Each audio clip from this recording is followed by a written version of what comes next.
I'll take roll call. Mary Beth? Here. Priscilla? Here.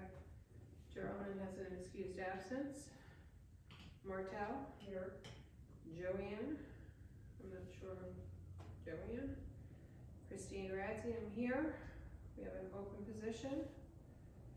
Andrew, I know couldn't make it, and Courtney. Here. I need a motion to accept, the minutes from last meeting from March 11th, and if there's any corrections that are needed. I'll make a motion to accept it as written. Okay, I need a second. I'll second. All in favor? Aye. Aye. Okay, moving on to old business. We have the dog and cat licensing. The dogs are now up to 445, and the cats are at 84. I see we are down a little bit from the previous year. Do we have any outstanding licenses? We do. The borough made, I believe, 2 calls to everybody who was pending on the list, and then the animal control officer also went door to door with those people that were still pending to make contact with them and to ensure that they still had the pets were living, and to make sure that they were still the people that we had registered to that address. A deadline was given to them, and after that deadline, there were summonses issued. So I believe there were, I think, 15 summonses issued to dog and or cat owners for failure of license for this year. And what time frame for that deadline is needed for them to license? Or where is that summons standing? The summons is standing. So normally how it works with the dog or cat licenses is when people show up to court, they have to provide the dog license and then pay the ticket. So the ticket is a payable offense. They don't actually have to appear unless they request a hearing. Okay. But the court normally requires proof prior to being able just to pay the summons. Okay. B, property maintenance and unfit properties. So we didn't have very many property maintenance complaints this month. I think generally speaking, one was related to trash, and the other, as I recall, I think there were 3 total, and I believe one of them was also related to parking on the lawn or something like that. So Their own lawn or somebody else parking on their lawn? Do we know? I'm not sure that I remember. Okay. Yeah. Good. Moving on to new business. Ordinance 2506, amending chapter 261, health and sanitation. So this ordinance is related to mobile food vendors. So that's a food truck, an ice cream truck, somewhere that isn't stationary. And so this ordinance was initially passed, first reading, I believe, was October, second reading was November of last year. Upon application of the ordinance, we found that there were some issues. The changes in this ordinance from the first iteration include the definition of an annual mobile food license. So this ordinance gives vendors the opportunity to either apply for a temporary food permit for the event or to get an annual license. The fees are different, right? If these vendors are gonna do a couple events in town, normally it makes sense for them to get an annual, and that really gives them access to any events that go on in town versus applying each time for a temporary permit. So the fee for an annual mobile food license was included last time, but there was no definition to accompany it. So annual mobile food license was included.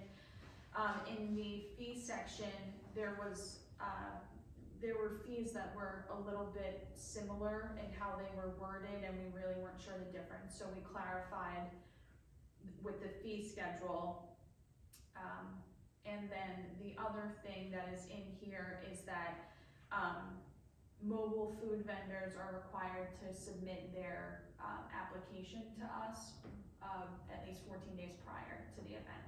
And that gives us time to review and make sure that they have all the proper paperwork before being on site to inspect them.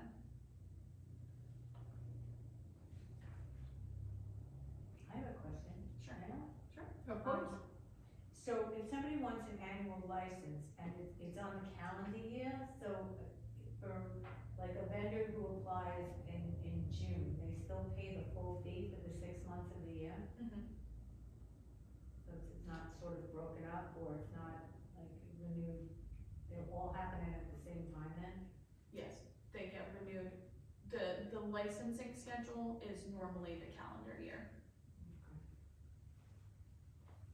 You know, just like if your kids played sports, like I know my kids, they want to play basketball, it's the end of the season.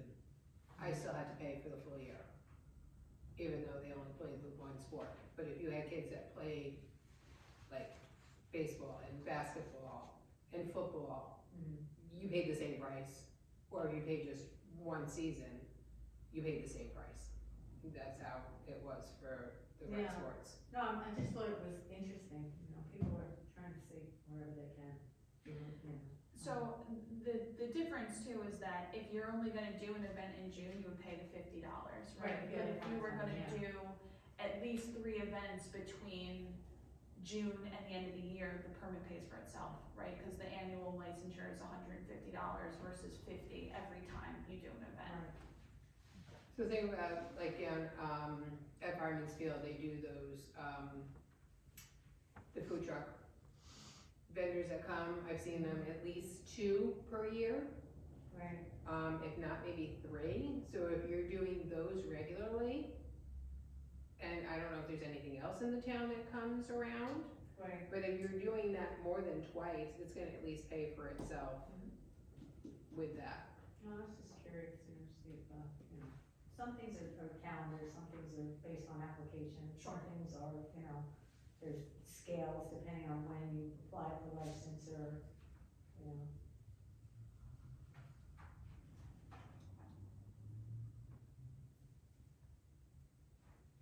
Any other questions on this ordinance? I know you were both newer to this, and Martell and I have seen these a couple of Yeah, times, so. it's just interesting, you know, I'm very inquisitive, I guess, you know. I I'm want you to always- be. Yeah, and I'm always about like the why, Mhm. you know, like if there's a reason for doing something that fits the. It actually process. is, because in the past, we didn't have that annual fee. Right. So It's people just- were having to come in, those people that were going for that, Right. food truck event at Fireman's Field, each time they went, they had to pay that vendor's fee. Oh, it's. So now they can do that annual, pay a one-time fee, and they can go there, if they have it 10 times in a year, they're more than making up for it. Because that was the concern where a lot of people were saying, well, I gotta do this again and get re-inspected, I'm paying the fee again.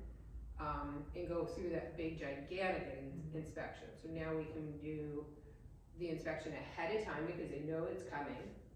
And then they can get like a smaller mini inspection at the event.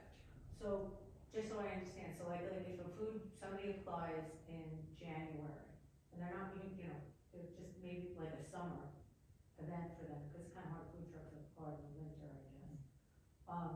They get inspected initially, their I think it's within 2 their weeks. vehicle and their like mobile kitchen, and then are they again inspected before the event when they're actually preparing food?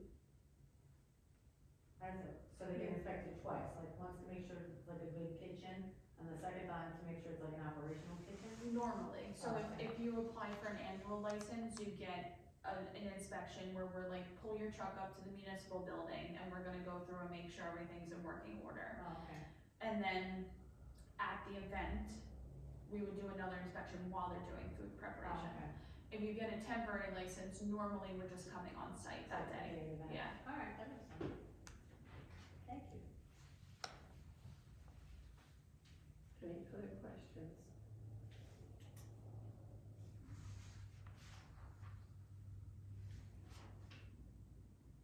you feel you're able to Is make this, a motion to adopt this ordinance, or do you feel you need more time to digest this before we make a motion to pass the ordinance?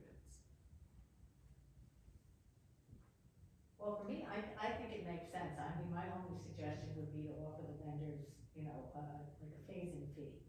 But that would be my only suggestion, but I don't think it should hold up the ordinance. When you mean a phasing fee, what do you mean by that? Well, like if you apply in June, you pay $75, because you're gonna have to apply again in January for the following year. Like, oh, like prorated? yeah, like prorated, thank you. Something like that. But that's just a suggestion, it has nothing to do with how the ordinance is set, so it's fine.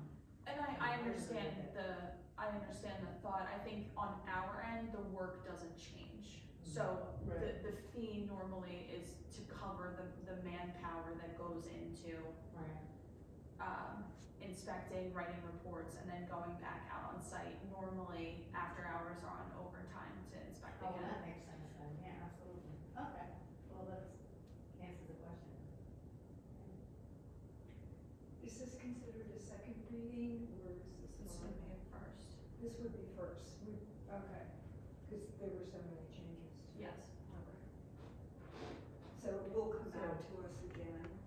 So we'll do the first reading today, Right. and then Second reading in May. make a motion to, unless there's changes, then do the motion. So do you want me to read this thing in, or? No, I don't think we Okay. read it. Okay, so I need a motion to pass the first reading on this ordinance of number 2506. I'll make a motion. Okay, a second? Okay, all in favor? Aye.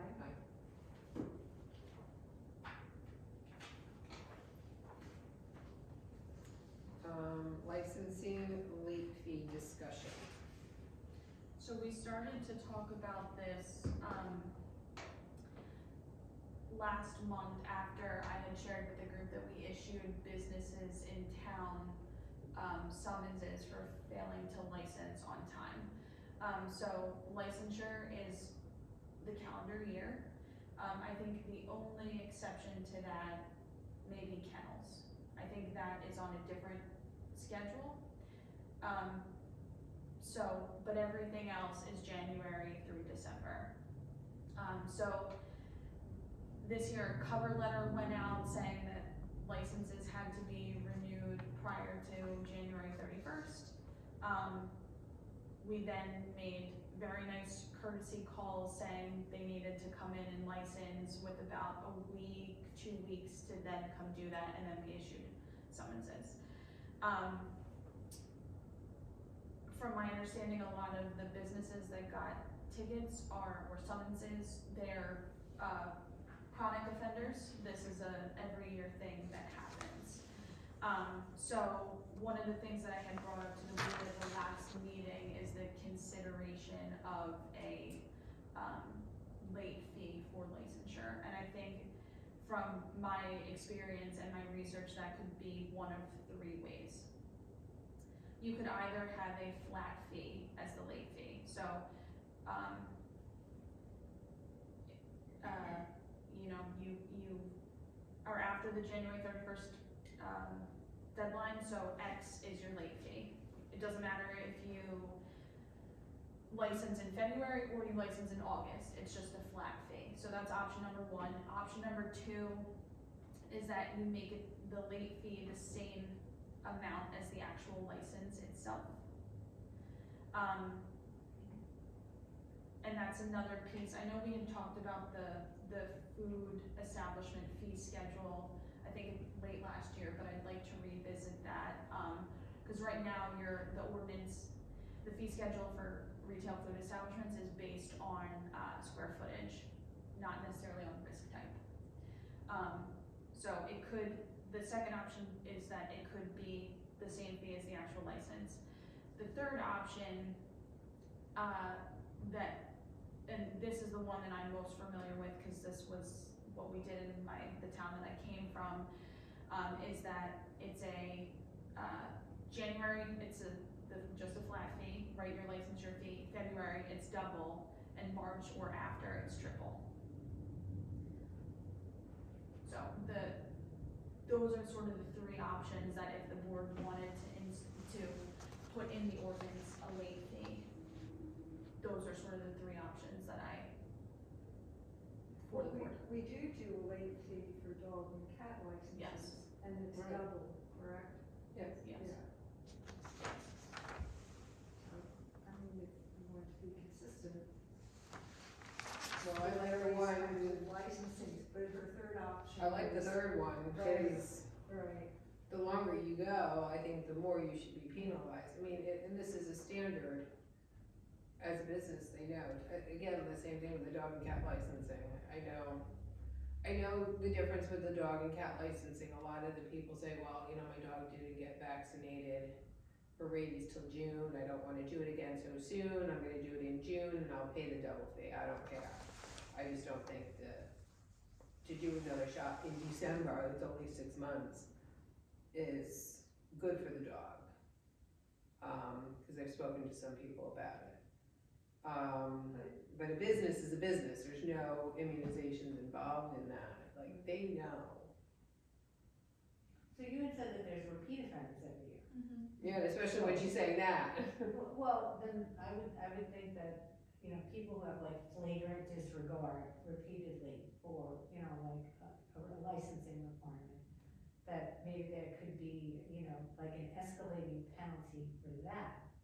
Right, and, cause you know if they're repeat offenders, you know, as well, so if somebody, you know, people have personal tragedies, whatever, things get lost, sometimes they're late, you know, but somebody who's like repeatedly late because they just don't tend to their, you know, operational licensure, I would recommend that requires an additional,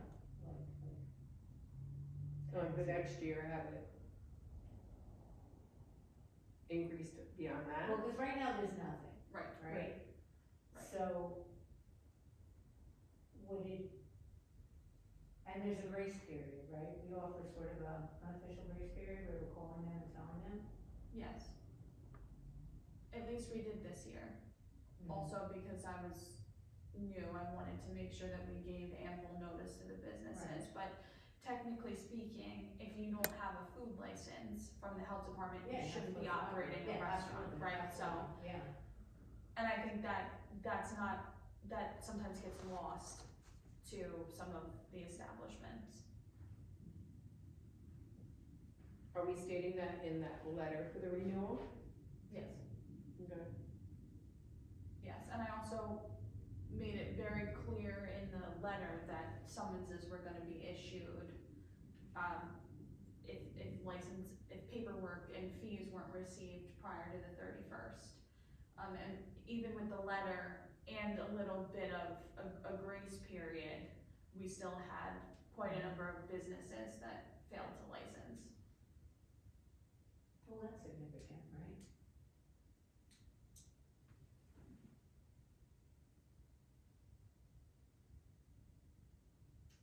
Is there suspension penalties? Instead, cause some people prefer, and it depends on the industry, cause, you know, like, I'll just pay the fine, whatever it is, and I'll just keep going. Is there room within the regulation for like a suspension penalty? Like, it's due January 1st, you should do it. By the 15th, you didn't do it, if it's, payment's not here, you know, by the 30th, you know, maybe the fee is doubled, and if no response, or by the 15th of the following month, you know, the license is revoked for 2 weeks. I'm just making that up, you know what I'm saying? I'm just, So you know, there is giving- suspension and revocation, but if they don't have a license to begin with, what am I revoking? True. So that's, with businesses that have licenses, yes, there's suspension and revocation procedure. But the licensure part is, and the renewal of that is the thing that we struggle with. Could they be subject to then reapply?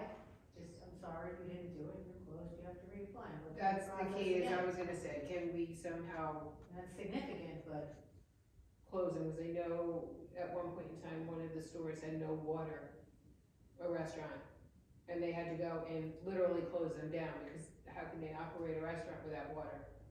If Which they is- don't have a license, Right, which is, so, yes and no, so we could, technically speaking, we could post them red, which is unsatisfactory. And when we have restaurants close, we normally do so on a voluntary basis. Because in order to actually shut the door and keep the business closed, you need a court order. So, if a restaurant didn't have water, we would say, this is huge, you have to have hot water, or you have to have running water, or you have to have both, right? Whatever the situation is, and we could say, we're asking you to voluntarily close, as soon as you get water restored, we'll be back and we can reopen you. And 99% of the time, the business doesn't argue with that because they just don't wanna be in that position with the health department. But to actually like close the doors of a business is very difficult. and you could give them like a red hand designation. We could give them a red placard, and I don't think we've gone that route. We certainly could explore it, but I guess my follow-up for that is like, what happens if that doesn't matter? Then isn't there like, wouldn't you apply for a court order to close them then? I don't know, I have never had to do that, so I don't know how quick that process is, and I don't know if a judge would sign off on that, truthfully. So, the best tool that we have right now is summonses, right? Fees, late fees and summonses, but even still, I mean, the summonses were initially issued in February, and we still have ongoing court cases now with some businesses that still have not licensed with us. So these are not payable, right? You have to go to court, you have to sit in front of the judge, you're likely gonna have to pay a fine, and then you're gonna have to come license your business on top of that. So that's with the summons. Yes, so that's the tool that we have now. And I guess my question to the board is, we always have the tool of a summons, even with a late fee. Because the deadline is technically January 31st. But summonses aren't always resolved quickly. So, a late fee could just be another tool that is utilized before we had to get to a summons point. but now, if they're operating without a license, that's like driving a car without a license, which is illegal. It's like operating other businesses without a license. Right, I You mean, can't how really do is it. that, and how does that affect the safety of the public? Because they're not licensed, we can't inspect them, and, Well, they're a retail food establishment, so they still fall under chapter 24, we still have the right to inspect. So, the licensure is really procedural, okay. do you know what I mean? How often do you inspect? Annually? The code says at least once a year, but we get there way more often.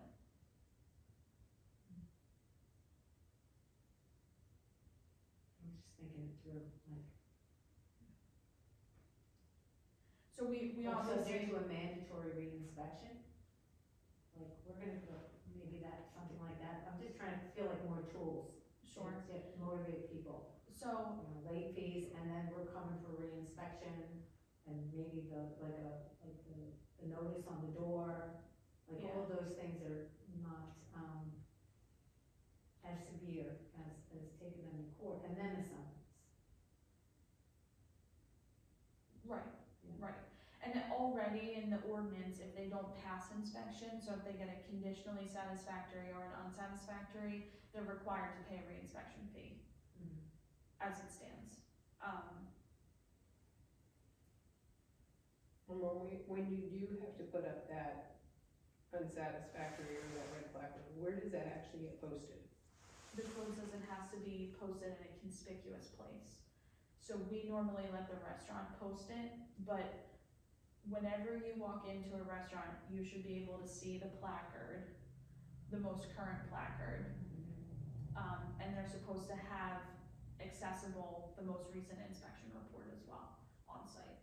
So the code says you have to post that placard in a conspicuous place. It can't be underneath, behind the counter, it can't be hidden, people have to be able to see it.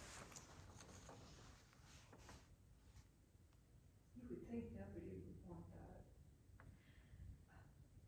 You would think. Yeah, cause I'm thinking like if we had the ability, could we post it on the front door? Right. But if I've they seen have, inspections on front doors before certain places, Yeah, you know, and then normally when they're good. well, I've They seen wanna a have- few like it was conditional and then you Okay. just usually back away, Right, you know, and say, well, I'm not gonna come here. You know, it's definitely a deterrent to the public, I guess, to think twice. agreed. So I've gotten close to having to issue one of the inspectors issue an unsatisfactory placard, and, nobody has had to yet, since I've been a health officer, but, I guess the recourse that we have with that, because it's not a desirable placard to have hanging, is that, you know, we then can stop by and make sure that it's posted, and if it's not, then that's another summons that could be issued.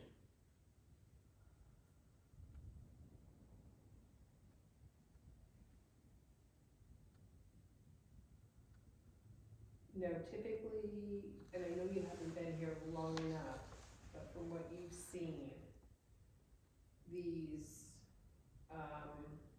frequent offenders, how long does it usually take them to relicense? To renew themselves? I probably don't have a good answer You don't to know? that, yeah. This is my first licensing year, so, you know, I think when tickets initially go out, cause we did the same thing in all of my towns, so, that I cover, so when tickets initially go out, you get this like initial coming in of people to license, and then you get the stragglers that just continue and their court date continues, and so. It's probably greater than 50% that come in and just are like, we're really sorry, and then, I don't know, 30 to 40% that hold out. For what reason, I'm not sure. Well, I mean, you can make the penalty huge then, Right, which is a motivator. right.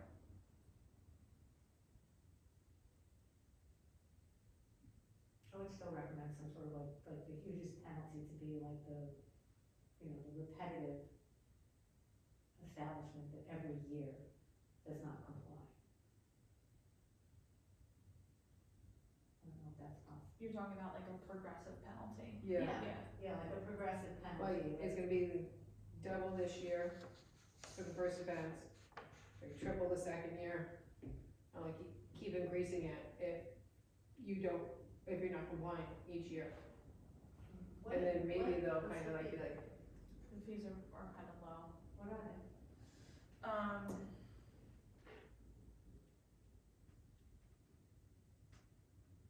think like $1,000 late penalty should motivate somebody. I don't think they're anywhere near that. They're not anywhere near that. I mean, for recurring.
Yeah, my recommendation would be certainly the late fee, and then, you know, like an increasing stiff penalties for sort of somebody who's like a chronic repeat offender.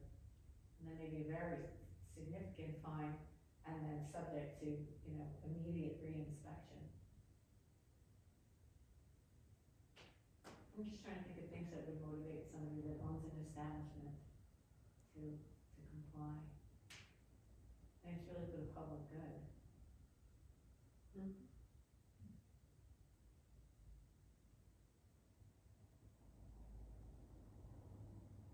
And that way it gives a little room to people who are, they forgot their first time.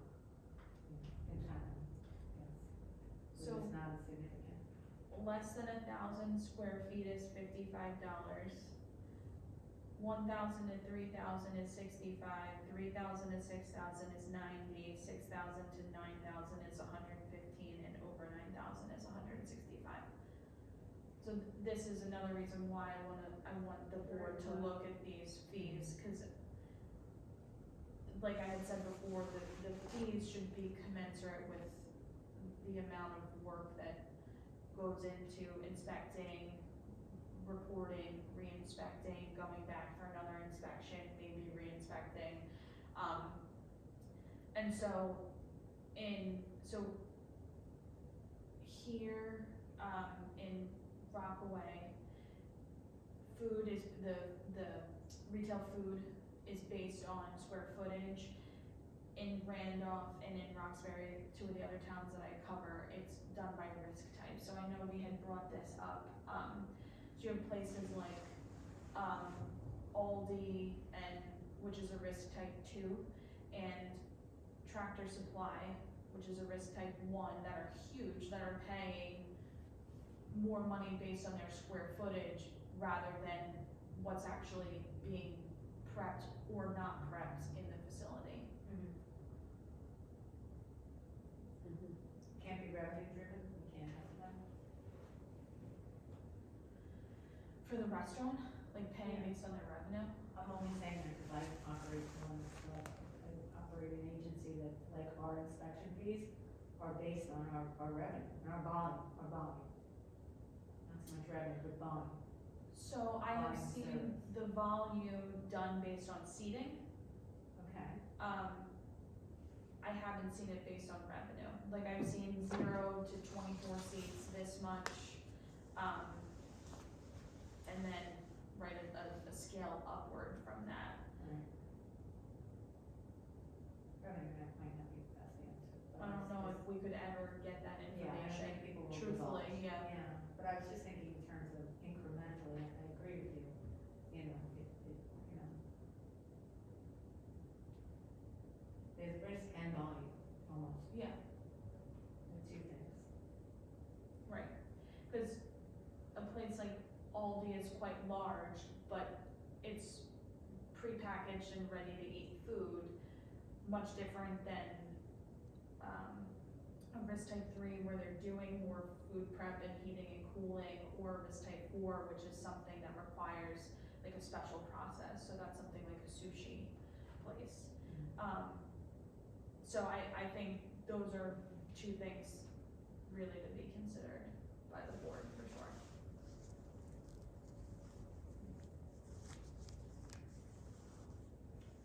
Now, before we go changing anything, do you think we need to relook at the,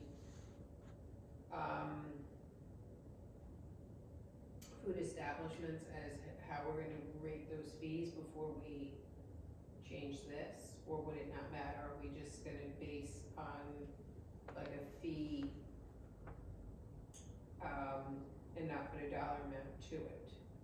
Just if we're doing like a late fee, it's just gonna be based on, What the fee would be for the establishment. what the fee is gonna be for the establishment. Right. That's, yes, Okay. yes.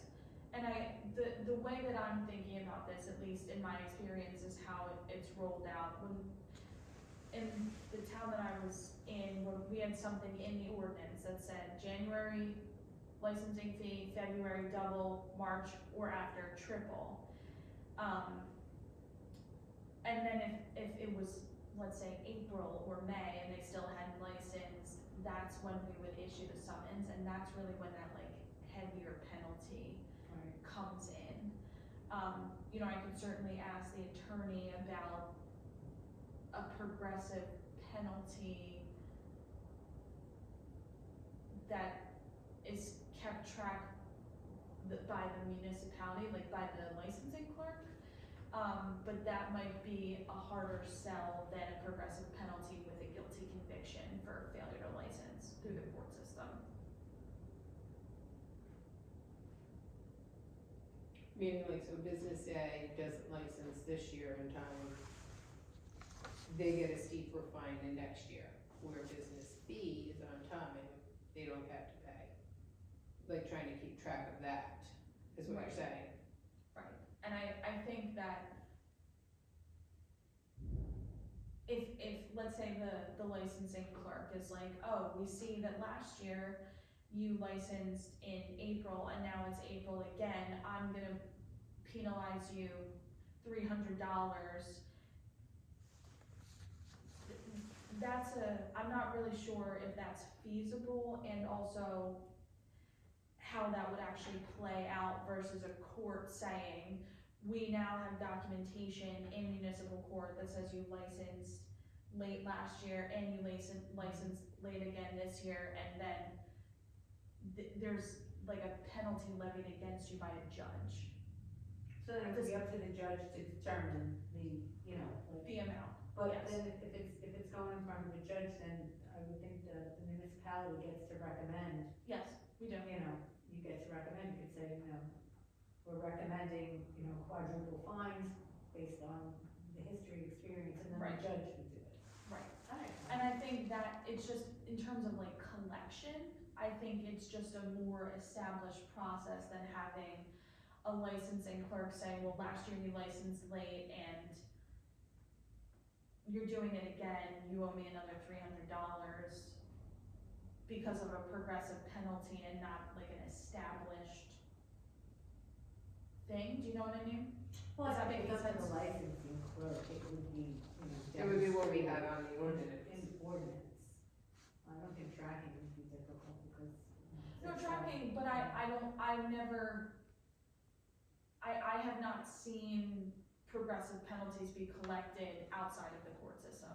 Okay. Well, that's fine, then as long as there is a venue for Yes, recommendation for progressive penalties, then that makes sense. yes, I do think though, did you say $50? 55. That doesn't That's cover the like the cost of lowest. sending. It's based on the square footage of the establishment. But Right. they could be, But I'm they just could be a thinking sushi restaurant, right, and we're not taking into account risk or volume, Right. just square footage, so they could, a sushi restaurant requires a HACCP plan and a specialized process and documentation for the fish, and it requires a lot more work than Right. something like Tractor Supply that has a Right. smaller section of prepackaged food. Right, that's why you said we wanna look at those Right, fees, the classes instead of just square Yes. footage. yes, Which I think was something that we had done at one point in time over the years. And I don't know whatever happened to that.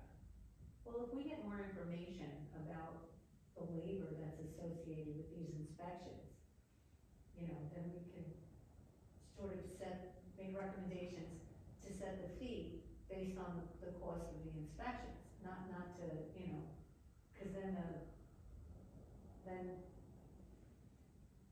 if it's $50, then the burden of having this establishment licensed, the financial burden becomes the borough's burden, cause it's, I don't know if it costs, I don't know how that works, but then like you're paying somebody more to go out and inspect it, than you're actually receiving for the fee. oh, that's certainly true. Right, so Yes. is there a way to look at it like from like cost accounting, like how much, like, is it, I'm making this up, please, I'm just, you know, just for an example. If it takes an inspection of a sushi restaurant that's 1,000 square feet, that inspector, you know, budgets 2 hours to be there, and then 2 hours there, and then a half an hour back in the office to review, and another half an hour to submit. So that whole inspection, soup to nuts, is 3 hours. So, and that amount of labor costs $100, I'm making it up. So maybe that is what that fee should be. I could certainly provide a ballpark Yeah, that's what I'm estimate, saying, but, like, it gets, right, every food I wouldn't say establishment is exact, gonna be but let's different get kind of close. based on cleanliness and Problems. food prep knowledge and things like that. So I can certainly provide like a time estimate, obviously. It's like a window, right? Right. Versus 3 going hours, over to Tractor Supply where they're in and out in 10 minutes. Right, and Tight. they're paying the highest fee Correct, based on their square footage. correct. Yeah. Just some sort of guidance to us because, you know, I don't know what's involved in a food inspection. It's significant. Now, I know, well, I know as one time I was in a diner and I said, oh, the food inspector's here, I'm gonna be gone for a while, bye. There's a lot, it depends on like how many refrigerators there are, how many freezers there are, how many temperature logs there are. Right. There's like, and then what are you gonna observe for the food prep and reviewing all the documents, depending on the, but I think it should at least, I guess, cover the cost of the inspection. Sure. Now, the other thing, so that I can accurately provide this information back to the board. Are you only looking for the time that it takes to do the initial inspection? Or sometimes they go back a second time, correct? often, and then often they have a period of nothing, and then they go back again, and they might go back another time, so you're But looking. don't they repay for those? If you They go back do. for a The re-inspection? re-inspection, they're paying for, yes, Right.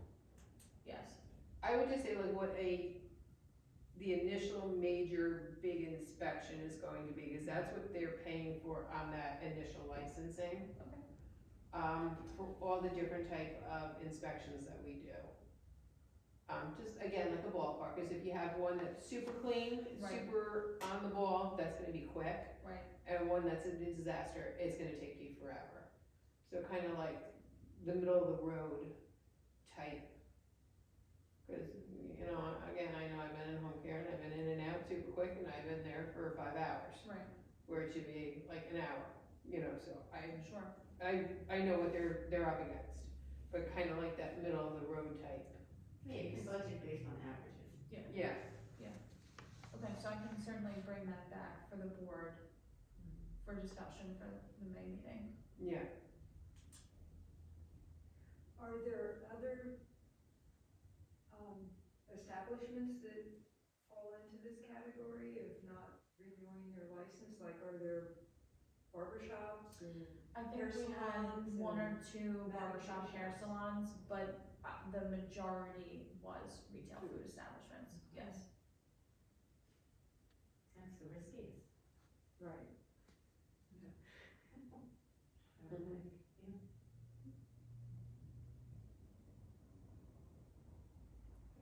So they're based Discussion. also on square footage of their establishment? I think, barber and hair are, and maybe nail, are just a flat fee.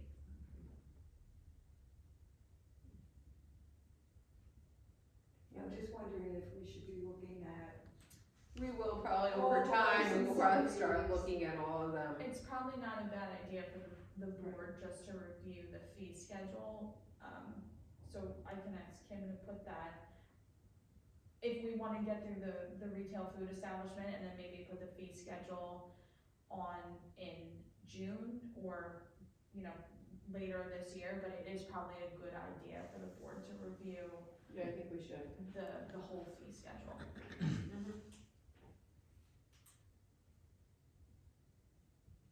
Any other questions about licensing fees? Don't be afraid to ask. No, I got it, it's interesting to understand, as you said, from different industries have different fees associated, but I will say most of the industries do try to cover their costs of the inspections that they're Right. required to do, and I think that that's something that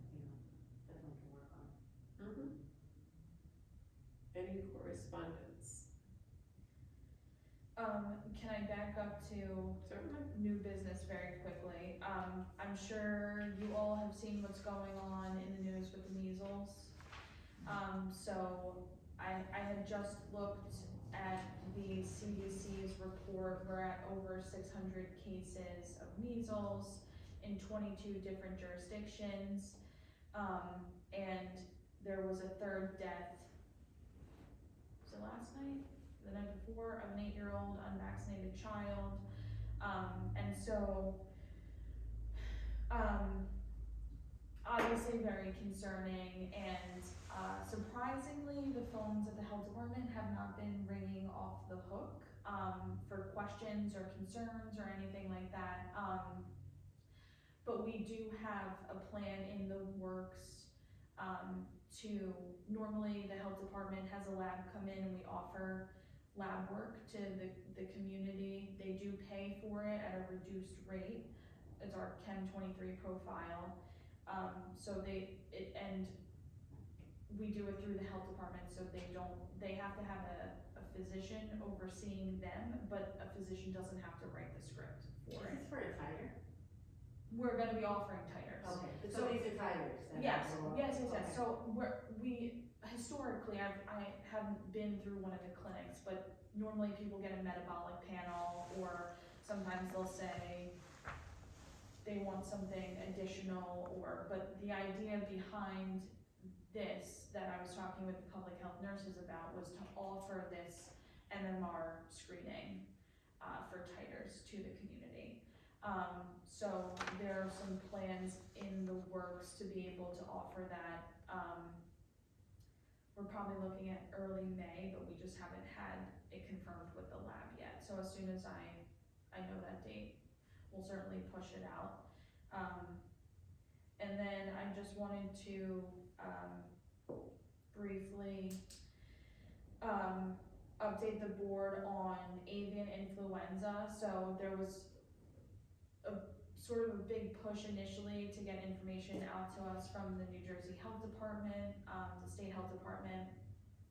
We haven't gotten much new information lately. I think I saw that Mexico has its first human case of avian influenza. We haven't seen any human avian influenza activity here in New Jersey. It's still circulating among wild birds. DEP is requesting a call to the hotline if somebody sees a dead bird. They're not coming to test, they just want really to know what the location is. Their main concern seems to be if there's some large number of birds that have died all in a similar place. So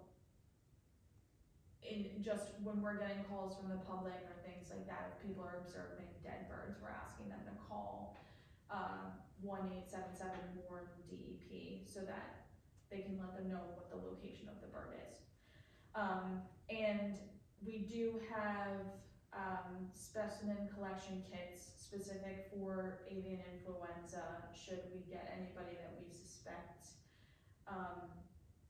may have contracted avian influenza, and get approval to send that down to the New Jersey Public Health and Environmental Laboratory. So who would collect that sample? The public health nurses.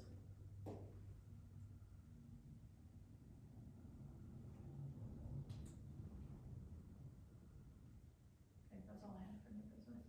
Okay. Any correspondence?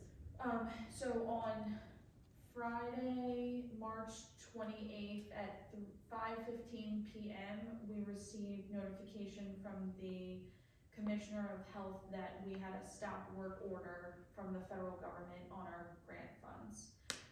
So we have 2 grants that we are working with right now, and they have both been put on pause. And we're just waiting for further guidance. So we haven't gotten any update, although I have seen some information in the news that there was a temporary halt to the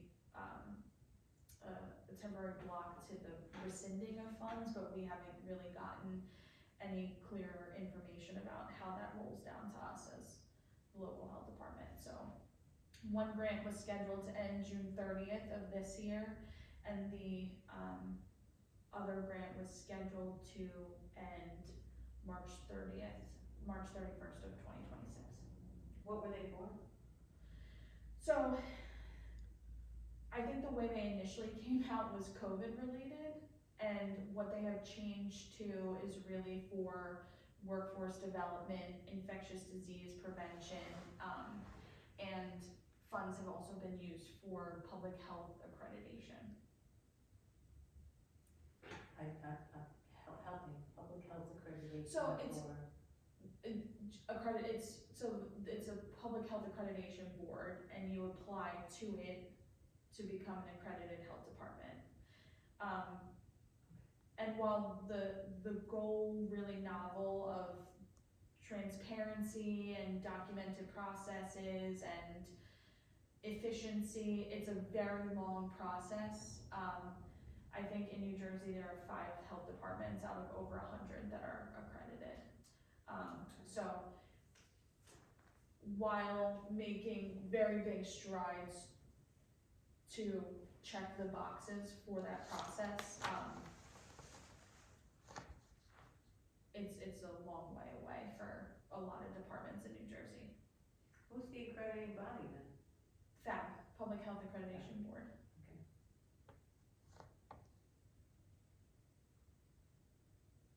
Anything else on correspondence? I'll open it to our public. I don't really have anything tonight, thank you. Maybe just one quick question. With the avian flu, is there any reported cases in Rockaway of birds that have it? Or, I know it wasn't human yet, but has there been any reports or confirmed reports in our We don't area? get that level of information. Okay, so it's just in New Jersey is what they're saying. Yeah, they had released, the DEP had released a report maybe in January that there were snow geese and a couple of other types of birds in a couple counties, but that's how they really, the only real area that I'm familiar with where something actually, like a news story was written about was down in the Freehold area. There was like I a think mass killing Yes, of, I saw that, yeah. not mass killing, a mass Mass- death yes. of birds, and that's really the only place Okay, that I'm aware of that's been like pinned on a map where they've detected that. okay. I also just read an article, and I don't know if this concerns you or if it's more environmental, but that there's gonna be a big problem with the gypsy moth again, and that they're giving grants for, taking care of it, spraying and this and that. That's not the health department, is it? Is it you or is it environmental? That doesn't ring a bell with me. Yeah, so, okay. I was just curious. All right, thanks. Okay. No other comments, and I'll close to the public. And we can go with the staff reports.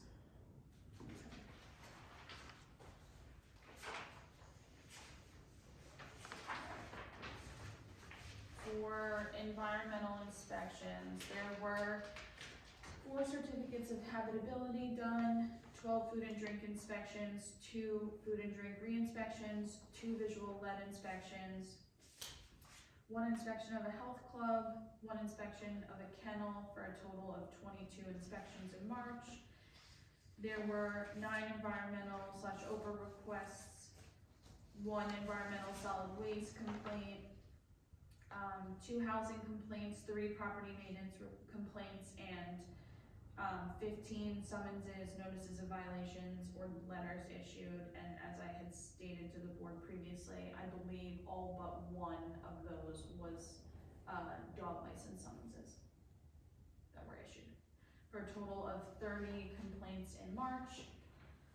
Moving on to the public health nursing report, there was 1 nursing request and referral after an office visit. There were 2 children screened for childhood lead poisoning, 2 cases were closed. There were 2 consultations with local schools. one with Thomas Jefferson related to increased illness in school and new student enrollments, and then another consultation with Morris Hills High School for new student enrollment. It looks like there was one person screened for blood pressures.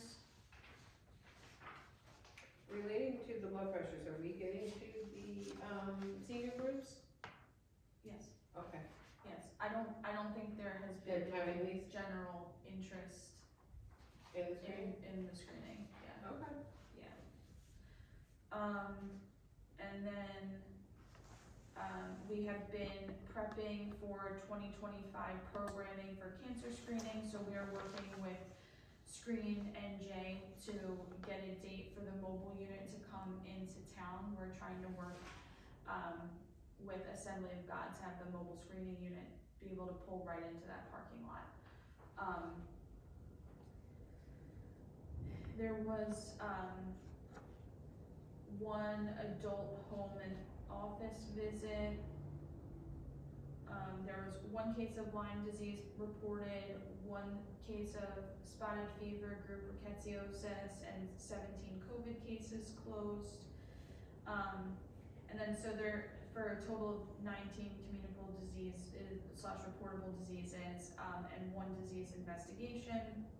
So, the state has really changed how we do, tick-borne disease investigations now.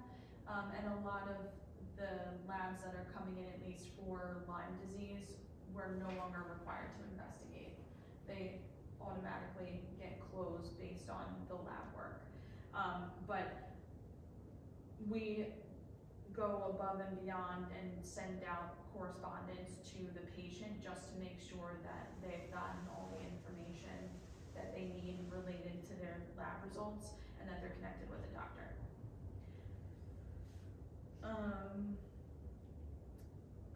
So immunization audits is ongoing, the follow-up is in progress, and all data has been submitted. For immunizations, the 317, which is the adult vaccines, there were 4 individuals that got vaccines, and there were 8 vaccines given total. And then for the VFC clinic, there were 6 children served and 16 total immunizations given. And then in terms of preparedness, the nurses did watch a in-depth webinar about H5N1, so avian influenza, specimen collection training, and then just a couple lists of meetings that they attended here related to things like specimen collection, RSV vaccine hesitancy, community strategies to fight opioid addiction, wastewater surveillance, improving U.S. adult vaccination rates, some quarterly meetings with New Jersey Public Health Nursing Association, and some additional calls about re-emerging and emerging infectious diseases, measles, and a communicable disease forum and regional epi call.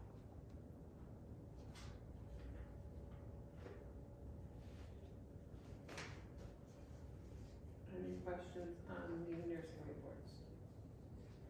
I have a question about the screenings that we do. Are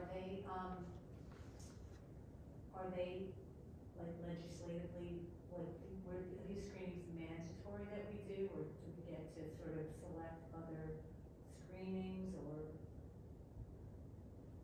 You talking about the cancer screenings? No, well, yeah, the blood pressure and the cancer, right? Is So- that like outreach, or is that regulatorily required? So these are in the practice standards that, chapter 52. Okay. So these, are required, but not necessarily required to be provided by the department. Okay. Is there a list to get to choose from, or is this, you have to do like? It's Is it like just generally 12 things we vague, said you could it's choose a from, or generally vague set of parameters? yeah, like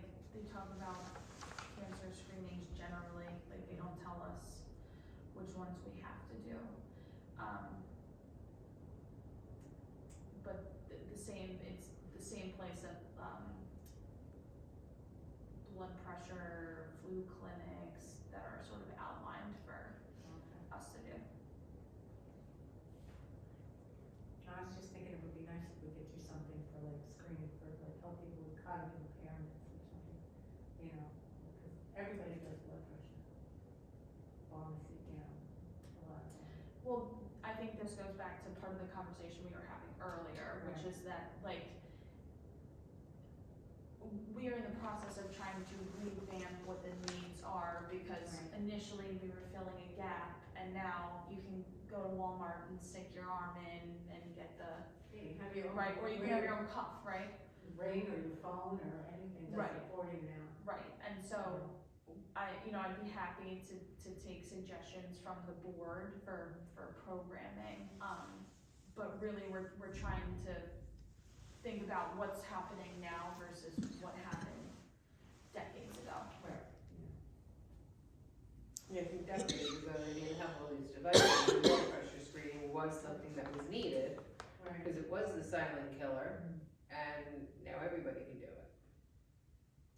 And what we often see is the people that are coming to get their blood pressure screened could tell you what their blood pressure is gonna be, cause they get it taken that often. Right. Or they're monitoring themselves at home, so they know spot on what it's gonna be before it's even taken. So I'm not really sure with the blood pressure screenings, we're reaching past a limited group of people who are interested in that. So, Right. I agree. Yeah, because I know from past meetings, it seemed like we used to have a lot more people participating in it, and now it's like drips and drabs. Yeah. Especially since COVID hit. yeah, from my understanding, the participation in blood pressure hasn't been great. I think the flu clinics last year had an extremely low turnout in the borough particularly. And the cancer screening that was provided last year also had a very low turnout.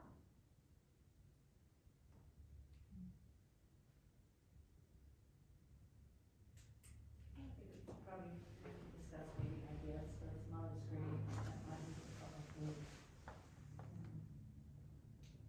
Absolutely. I don't know, I keep thinking like maybe some sort of like, you know, baseline cognitive screen for people who are worried. You know, am I forgetful, am I just forgetful, or is it something else? And like a nurse can do a mini mental, you know, something like that. And that would be really preventing somebody in the beginning stages of some sort of cognitive impairment can then get sort of directed to a clinician. You know.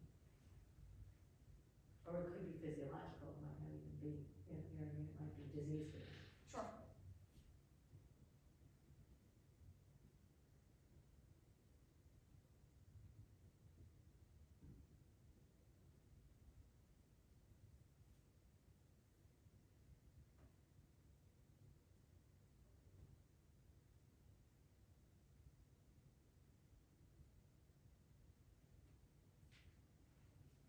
Any other suggestions?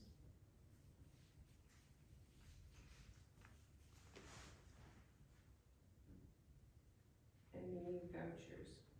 No. Any other questions or concerns? Anybody want to make a motion for an adjournment? I'll make a motion to adjourn. I need a second.